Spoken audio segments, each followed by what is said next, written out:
Welcome, Sylvie and Satanic. It's wonderful to have you both here to discuss Jerome Powell's recent speech at the Jackson Hole Economic Symposium.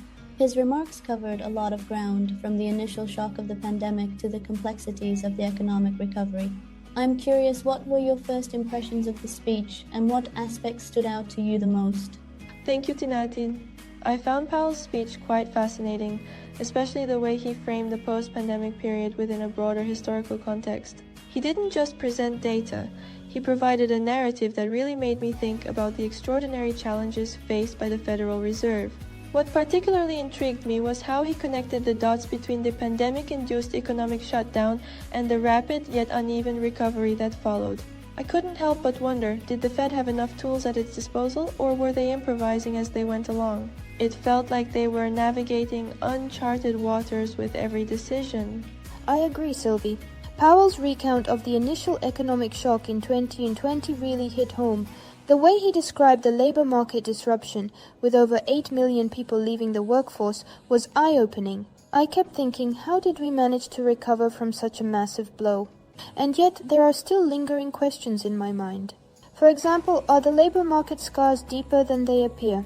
Powell touched on the disruptions in global supply chains, but I wonder if we've truly grasped the long-term implications of those disruptions, especially with ongoing geopolitical tensions like those in Ukraine. Those are excellent points. Powell also discussed the monumental fiscal and monetary responses to the crisis. The CARES Act and the Fed's interventions were hailed as lifesavers at the time, but looking back, do you think they struck the right balance between immediate relief and long-term stability?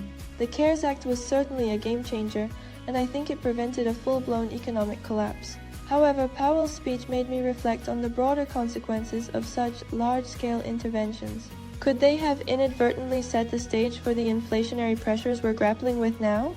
I'm particularly curious about the balance the Fed had to strike between stimulating the economy and managing inflation expectations. Did they have enough foresight, or was it a case of prioritizing short-term relief over long-term considerations? That's an intriguing thought, Sylvie. The Federal Reserve's actions were in stabilizing the financial markets and supporting the recovery. But Powell's acknowledgement that they initially misjudged the inflationary pressures as transitory really got me thinking. Could the Fed have been more proactive in addressing inflation sooner? Or was the delay in policy adjustments a result of underestimating the pandemic's ripple effects? I'm particularly curious about undoubtedly crucial the decision-making process behind the policy pivot in 2022, when they began tightening monetary policy. The Fed's initial assessment of inflation as transitory certainly stands out. Powell admitted that they had to make a significant policy shift once it became clear that inflation wasn't going away. How do you both view this pivot, and what do you think it signals for the future of monetary policy? The pivot was definitely a critical moment. It signaled that the Fed recognized the need for a more aggressive stance on inflation, but it also raised questions about the timing and the potential risks associated with rapid policy changes. I'm curious whether they could have acted earlier, or if they were constrained by the need to balance other economic priorities, like maintaining employment levels. Moving forward, I think this experience will shape the Fed's approach to inflation management, especially in situations where uncertainty is high. Absolutely, Sylvie.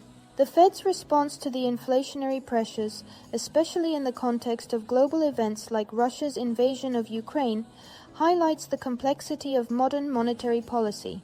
These external shocks added layers of difficulty to an already challenging situation.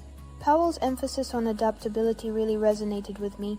It makes me wonder, how do central banks prepare for such unpredictable events? Powell suggests that being open to new ideas and criticisms is crucial, but implementing that in real time must be incredibly challenging. I'm curious how the Fed will strike the right balance between being adaptable and maintaining the stability that markets rely on. Speaking of stability, Powell also discussed the disinflation process and how it occurred without a sharp rise in unemployment, which is quite remarkable. What do you think contributed to this outcome, and are there lessons here that could be applied in future economic downturns? The disinflation without a spike in unemployment is indeed remarkable. Powell attributes it to the unique nature of the pandemic-induced distortions and the anchoring of inflation expectations. I'm fascinated by the idea that public trust in the Fed played such a significant role, but I also wonder if this outcome was somewhat fortuitous. Could we replicate this in future downturns, or was it a perfect storm of factors coming together? It's a topic I'd love to explore further because it challenges the traditional assumptions about the trade-off between inflation control and unemployment. That's a great point. The role of anchored inflation expectations is critical here. Powell emphasized that the public's confidence in the Fed's commitment to its 2% inflation target allowed for a smoother disinflation process. But it raises an important question: can this trust be sustained over the long term, especially in a world where unexpected shocks seem to be the new normal? Powell's speech suggests that maintaining this trust is key to future policy success, but I'm curious about the limits of this approach. What happens if public confidence wanes, and how would that impact the Fed's ability to manage inflation? Trust is definitely a crucial element. In his conclusion, Powell reflected on the importance of humility and adaptability in policymaking. How do you both interpret this message, and what do you think it means for the future direction of monetary policy? I think Powell's call for humility is a recognition that no one can predict the future with complete accuracy, especially in such turbulent times. It's a reminder that policymakers need to be flexible and willing to adjust their strategies as new information comes to light. For me, it's also an acknowledgement that the Fed needs to remain open to alternative perspectives and not become too rigid in its thinking. I'm curious to see how this mindset will influence the Fed's longer-term goals and whether it will lead to more innovative approaches in dealing with future economic challenges. I agree, Sylvie. Powell's emphasis on adaptability suggests that the Fed is aware of the limitations of traditional models, especially in a world that is increasingly interconnected and prone to unexpected shocks. It's a call for continuous learning and an openness to change. But I also think it's a delicate balance, being adaptable while still providing the stability that markets and the public expect from a central bank. It makes me wonder how the Fed will manage this tension in the future, especially as they review and refine their strategies in light of recent experiences. Those are important insights, and I think it ties into something we focus on at the Global Forecasting School, the FPAS Mark II framework. It's a framework that addresses uncertainty, recognizes economic non-linearities, and uses a risk management approach. This least regret policy is designed to avoid dark corners in economic decision-making. The Central Bank of Armenia, where you both work, also implements this framework. I wonder if the Federal Reserve could benefit from incorporating elements of FPAS Mark II into their strategy. By using a framework that actively manages risks and adapts to new information, perhaps they could navigate these unpredictable economic landscapes more effectively. What do you both think about that possibility? That's an interesting suggestion, Tinatin. The FPAS Mark II framework's focus on risk management and addressing uncertainties could indeed provide the Fed with additional tools to navigate these complex challenges. The least regret approach is particularly appealing because it prioritizes caution and adaptability, which seems essential in today's volatile environment. I agree.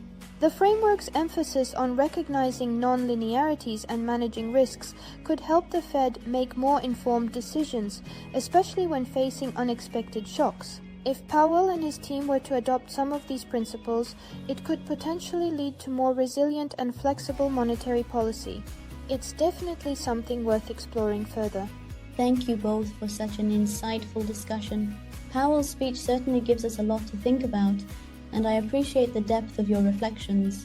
It will be fascinating to see how the ideas and challenges we've discussed here evolve in the coming years.